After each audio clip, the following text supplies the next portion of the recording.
Do you want to know one of the hardest questions we can ever ask ourselves? Is it my fault? Or do I bear any responsibility? We all face misfortunes, setbacks, disappointments, but our willingness to honestly examine our role in them can either help us overcome them or trap us in a cycle where they continue to repeat. I recently met a man while I was traveling in Mexico who was asking me for some help. He said he had been robbed 4 times since being there, and he had nothing left but the clothes on his back.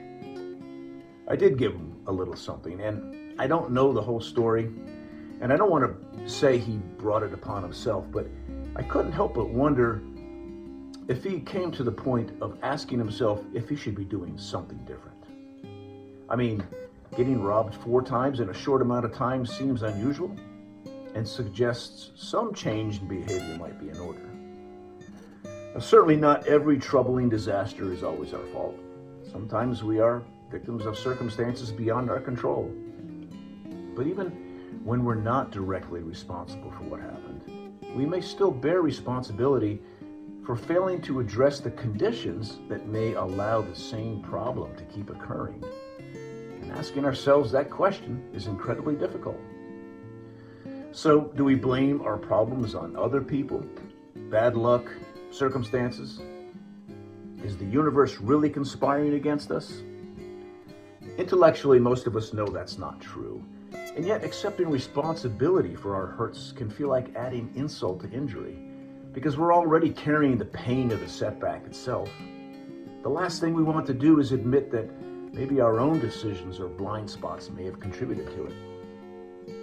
But escaping from that reality serves no purpose.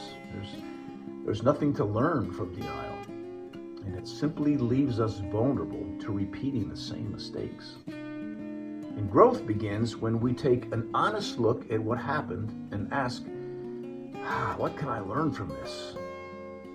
Simple, right? No, not really. So what stands in our way? For many of us, it's shame. When something goes wrong, admitting that we played a role in it can feel overwhelming, because we often confuse responsibility with condemnation. Maybe we hear, I made a mistake, and we unconsciously translate it into, I am the mistake. But those aren't the same things. A poor decision doesn't make you a poor person, and a blind spot does not make you foolish.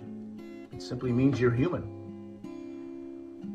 In fact, accepting responsibility is not about punishing yourself at all. It's about reclaiming influence. If we played no role in what happened, then we have little power to prevent it from happening again. But if our choices contributed in some way, then we found something valuable, an opportunity to learn and improve.